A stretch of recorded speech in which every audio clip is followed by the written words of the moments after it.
Hey guys, Stephanie here. Welcome back to my channel. And in today's video, I'm going to show you guys how to avoid getting flashback in your photos. I know each and every one of us, including me, have experienced the ghost face, the casket makeup, whatever you want to call it in your photos. And I just basically learned some tips and tricks along the way on how to prevent getting flashback. So without further ado, we're just going to jump on straight into the video. Alright guys, so for the sake of time, I did my brows off camera, and I also primed the skin with my Urban Decay De-Slick Primer and did a little bit of color correcting on my face. So we're just going to move on straight to the foundation. So tip number one, if you want to avoid getting flashback, I would highly suggest that you try to stay away from foundations that contain SPF in them. Whether they're high or low in SPF, if you know you're going to be taking flash photography, I would just steer clear away from them as a whole because they tend to leave a white cast on the face and give off that ashy effect, especially in photos. So that's something that you really want to be mindful of. So I know there's tons of foundations that contain SPF, but I just bought two examples just to show you guys. So for example, on your drugstore end, one foundation that contains SPF in it is the L'Oreal True Match Foundation, and this has an SPF of 17 in it. And on your higher end side, another one that contains SPF is the Lancome Teint Foundation, and this has an SPF of 15 in them. Now I used both of these foundations before and tested them in flash photography, and they do not look good. Well, for me personally. So yeah, I would highly suggest that you stay away from foundations that contain SPF in them, because that's a common mistake that I used to make in the past. And trust me, they were not cute, okay? So for me, some of my favorite foundations I like to use that contain no SPF in them are first the Nars All Day Luminous Foundation.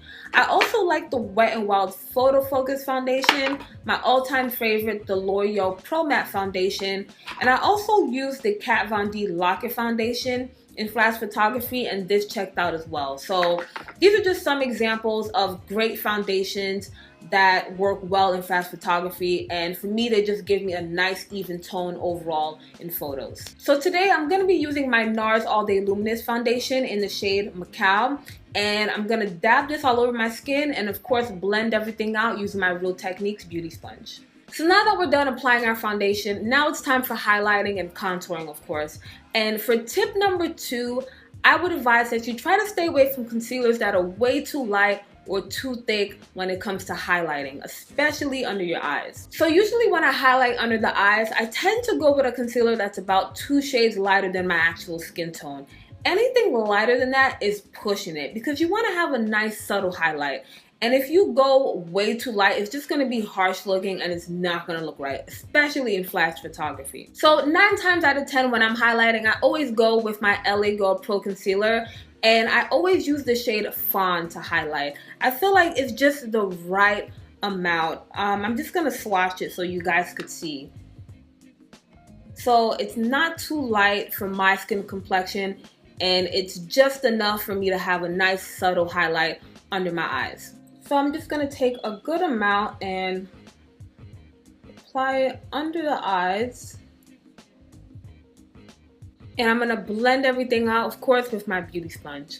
Alright guys, so now that I'm done highlighting and contouring my face, we're going to move on to the most important step. This is even more important than your foundation, and it is your setting powder. Choosing the right setting powder. Now for me, I like to go with more of a deeper tone, rich setting powder, especially when I'm taking flash photography, because I feel like it's much more flattering on my skin, especially for my skin complexion. I don't really like to go with a cool tone setting powder because it just don't look right in flash photography. So that's one tip, guys. Now, second tip, when I know I'm going to be taking flash photography, I try to stay away from translucent setting powders that contain the ingredient silica in them.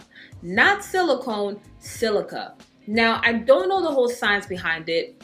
All I know is that powders that contain that ingredient in them, they tend to leave like an ashy finish in your makeup, and you could really see it in flash photography. So some good setting powders that don't contain the ingredient silica in them is of course the Mercier translucent setting powder. I also like to use my Sacha Buttercup setting powder. Another great setting powder is by It Cosmetics, and it's called Bye Bye Pores. But yeah, there's plenty of setting powders out there that don't include that ingredient silica in them. Just do your research online, but those are just the few that I know of that don't have that ingredient in them. So I'm gonna use my Laura Mercier translucent setting powder, and like I said, I'm going with more of a deep rich tone that's gonna complement my skin complexion well. So I'm using the shade medium deep, and I'm gonna take my beauty sponge and apply them all over where I highlighted, and use a wedge sponge to apply where I contoured. Okay, so now that I have this powder on my face, I'm actually not gonna bake my makeup for too long. This is something that I quit doing recently, guys. I remember before I used to bake my face for long periods of time, and I noticed that ever since I cut my baking time short, my makeup just looks more flattering, especially in flash photography. So I'm just gonna let this sit for like maximum a minute, and then I'm just gonna wipe everything off using my Morphe powder brush. Make sure that you dust and bust that powder away really well, guys, so that you don't have that white cast on your face later on. Alright guys, so I pretty much covered the key points on my foundation, highlight, and contour. So these are the main components that I implement in my routine to avoid getting flashback in my photos. So I'm just going to finish the rest of my makeup, and I'm going to come back and show you guys the finished results. Alright guys, I'm back. So I finished the rest of my makeup, and as you can see, I decided to keep it really neutral today. Now all I have left to do is to add my highlighter, you know, to get that nice glow on the high points of my face. Now this is going to be my last tip to avoid getting flashback in your photos. When you're applying your highlighter, try to avoid going with a shade that's way too light for your skin, or just powdery in general. Instead of having that nice glow, it's just gonna come off hella ashy in your photos. Trust me, I made this mistake a billion times, and I'm gonna keep it real. I recently stopped doing it like 2-3 weeks ago. I kid you not, I have this one highlighter. It has like a really silvery undertone, and it's super light. And although the shade is beautiful, it just does not complement my skin well. And I had to learn how to let it go, okay? So if you have that one highlighter that just, you know, it is way too light for your damn skin, but you trying to make it work, just let it go, sis. Let it go, okay? Okay, so I swatched the silver highlighter that I'm telling you guys about. This is how it looks against my skin tone, guys. Like, this is way too light for my skin. I don't know what the hell I was thinking. This is the highlight I was trying to work with. Like, where am I going with this? No. No.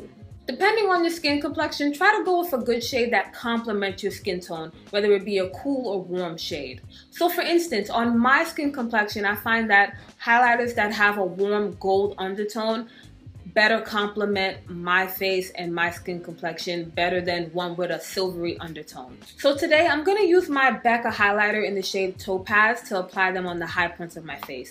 This is such a pretty gold highlighter that really complements darker skin tones, so you could achieve that nice glow in your photos.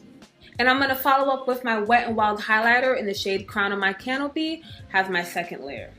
Now, this doesn't mean that I only apply gold highlighter, guys. There are certain makeup looks that I do where I will reach over for the highlighter that has the silver undertone to it. But it's just that whenever I do, I make sure that it's warm enough for my skin tone and it's not too light or too cool. Alright guys, so that concludes the video. I really hope that you all enjoyed it and found my tips to be helpful. And if you did, please don't forget to comment, share, and subscribe to my channel before you leave. Give me a big thumbs up, and as always, I will see you in the next one. Bye guys.